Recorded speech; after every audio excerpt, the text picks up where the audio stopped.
officially, everybody. Thank you so much for joining me for this evening's prologue for Somewhere by Matthew López.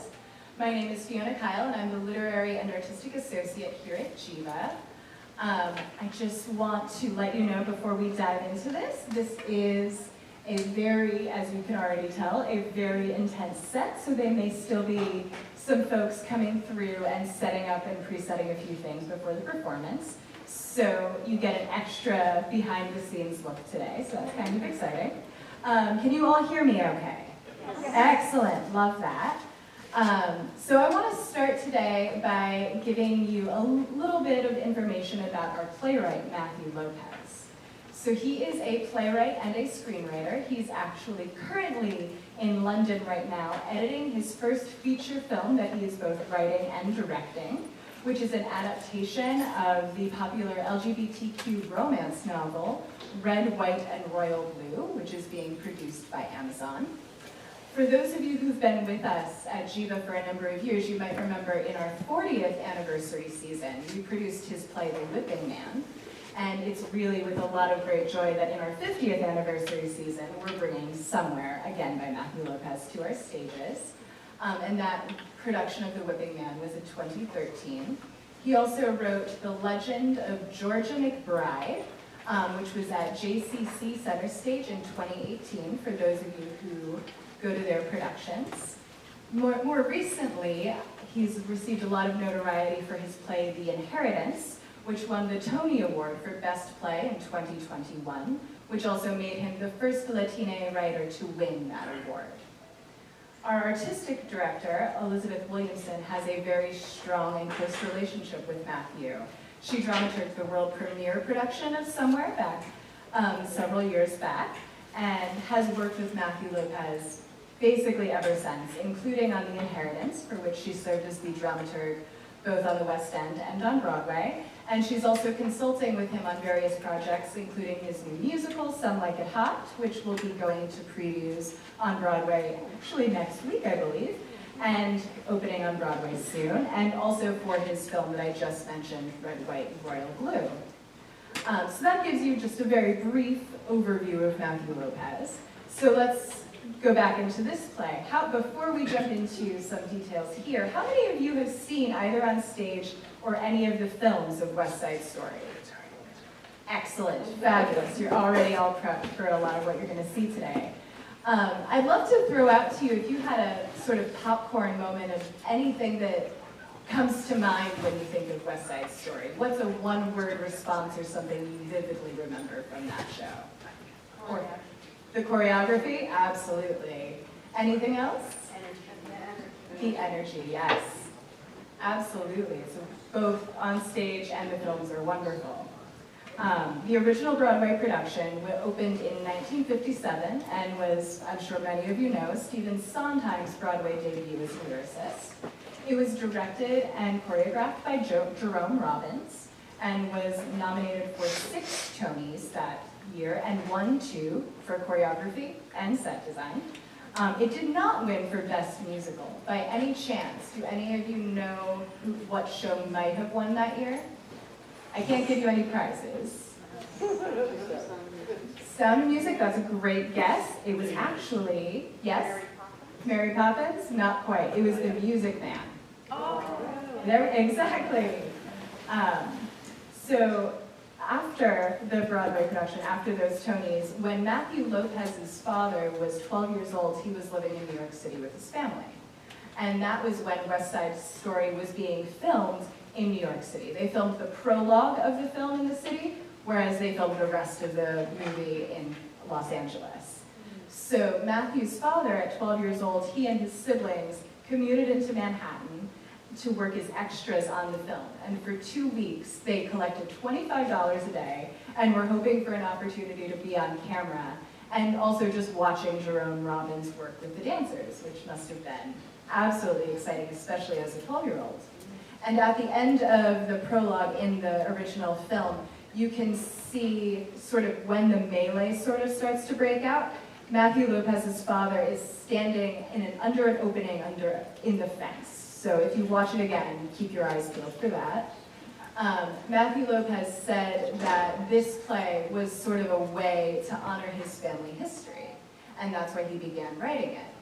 And when he first embarked on that, knowing he wanted to do an homage to his family, he decided to write a part for his aunt, Priscilla López, who you can find out more about on our big screen out in the lobby. He initially started writing the part of Inez Candelaria, believing, okay, this is my main character, I'm writing it for my aunt Priscilla López, who originated the role of Diane in a chorus line.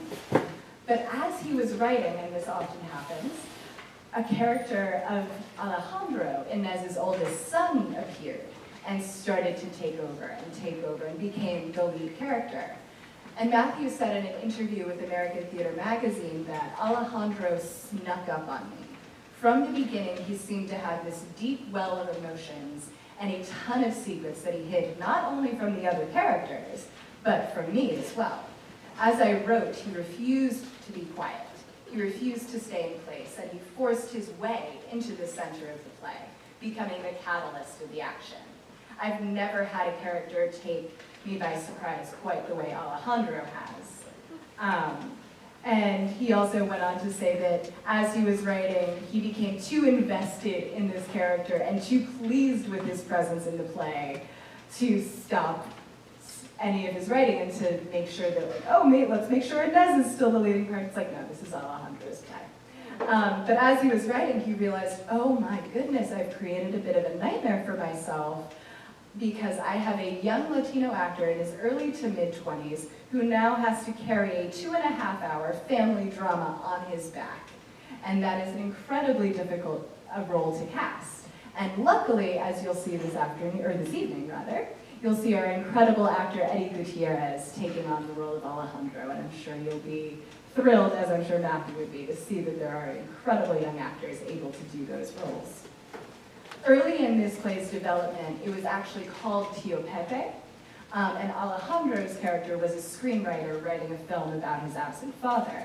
But as, again, he was toying with the play and working it, rewriting, he realized he wanted to focus more on the ways that the family stays together and they cope with the challenges and loss that they face, so that the storyline, that storyline of it being about a screenwriter, about writing a film about his father, sort of went away early in the process of previews, and then the title eventually changed to reflect the show's relationship to West Side Story, so now, of course, we have the title of Somewhere. For those of you, and I know some of you have your programs, but I'm going to ask you not to open them, does anyone remember any of the lyrics of Somewhere without cheating by looking at your phones? There's a place for us. There's a place for us, yes. Somewhere a place for us. Does anyone want to sing it? All right. I'm not going to sing it either. Trust me, you're welcome. I'm going to quote some of it just to give us a taste of it. So as you said, there's a place for us, somewhere a place for us, peace and quiet and open air wait for us, somewhere. There's a time for us, someday a time for us, time together with time to spare, time to learn, time to care. Someday, some way, somewhere, we'll find a new way of living. We'll find a way of forgiving. Somewhere, somewhere. Sondheim knew what he was doing, I think. As you watch the play today, though, I want you to keep those lyrics in the back of your head and see in the ways in which they resonate throughout as it's unfolding, and I think you'll have an even deeper richness to it. But while we're on the subject of lyrics, I would actually love to play a bit of a game with you all, if you're all okay with it. It's a guessing game, it's nothing crazy, and again, I have no prizes other than you get some bragging rights. That's cool. So I'm going to throw out some lyrics and see if you can guess what they're coming up from, what show they're from, anything. So we're going to start with, starting here, starting now, everything's coming up roses. Not parade. Other ones? I see you all thinking of it. Ethel Merman. Ethel Merman, yes, tell me more. Okay, Okay, that's great. You get half a point. Okay. Half bragging rights, Gypsy. So that was from Gypsy, which premiered in 1959. Again, lyrics by Stephen Sondheim. Again, directed by Jerome Robbins and sung by the incredible Ethel Merman. Another one, something that maybe for those of you Geva folks who've been here for a while might remember. We've got Trouble, folks, right here in River City. Music Man, excellent. Love that. That's from Trouble. Lyrics by Meredith Willson. This show opened in December of 1957, and as I said, won several Tony Awards, and played for 3.5 years on Broadway. Does anyone remember how many trombones there are? 76. You all get the point. Excellent. Just keep some of these things in mind for later. One last lyric. We kiss in a shadow, we hide from the moon. Miss Saigon. Miss Saigon. Not, you're close, but it's not No Cigar. It's The King and I, which premiered on Broadway in 1951 and ran for nearly 3 years. Won Tonys for Best Musical, Best Actress, and Best Featured Actress. Again, choreographed by Jerome Robbins. And in the original production, critics actually responded a lot to his choreography of the parade, where they introduced the children. So I'm sure you remember they come up, they bow. That moment was actually a very large part of that. So I want you to, I know that this was a game, but I want you to think about all of these things that I just threw at you as you're watching the show to see if they pop up in any fun places. So as you see that they're setting up behind me, I'd love to talk a little bit about this set that's behind me, which was designed by the incredible designer Chika Shimizu and built by our amazing production department here at Geva. So she was very inspired by pictures from the Tenement Museum about old school apartments, like tenement apartments, in what it might have looked like in San Juan Hill in Manhattan. So this play takes place in an area that would have been called San Juan Hill, but it no longer exists. Does anyone offhand know what it might have happened to that neighborhood? It's Lincoln Center, exactly. And in your programs that I know some of you have, there's an excellent essay by our dramaturg for this production, Kristen Eve Cato, about that very subject.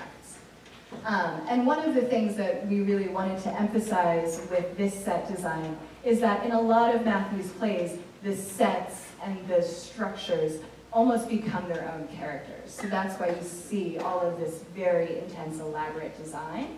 In Whipping Man, for those of you who've seen it or are familiar with it, you'll remember that the ruined house that the play takes place in literally threatens to collapse on the characters. The inheritance is about, part of the inheritance is about inheriting a house that becomes almost a central character as well. So these are very, very important themes to Matthew's work that I think is also reflected here. He grew up originally in Florida, but his family was from New York City when they came to this country.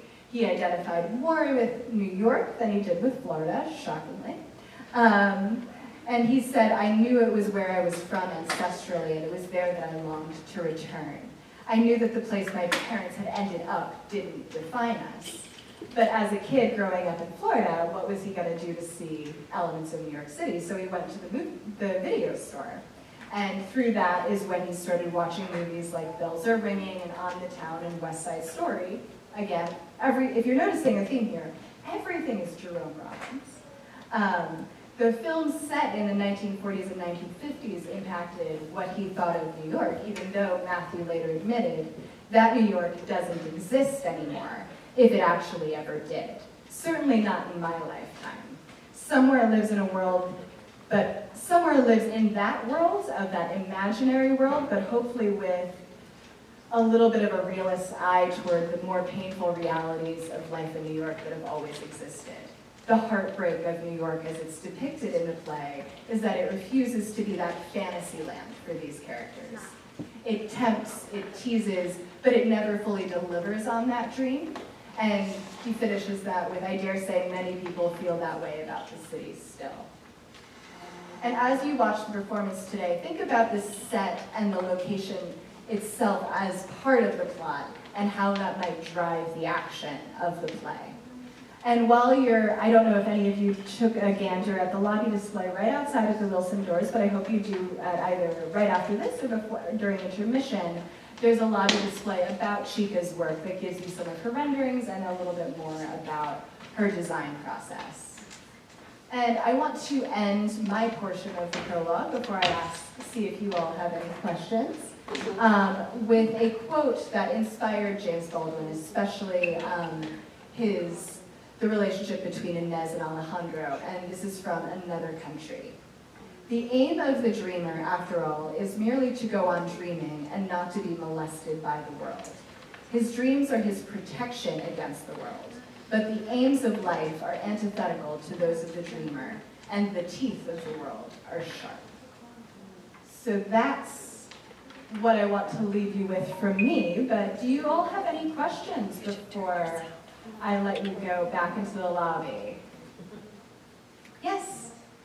I grew up here in New York City and I was born in '57, and I love the set, but I'm noticing that all the Puerto Ricans that I knew and grew up with were very religious, and I don't see anything religious on the set. Is that on purpose? Sure. She's saying she grew up in New York City and a lot of the Puerto Rican families she knew at the time were very religious. I think that's something that you're going to see through the course of the play. So I don't want to spoil anything, but not the most major plot point, but there will be more. Any other questions? Excellent. So you all are also watching a bit of their dance call before you get into the show today. So I'm glad most of you got to see a little bit extra behind the scenes work than our prologue audiences normally do. So thank you all so much. I hope you enjoy the performance this evening. Thank you.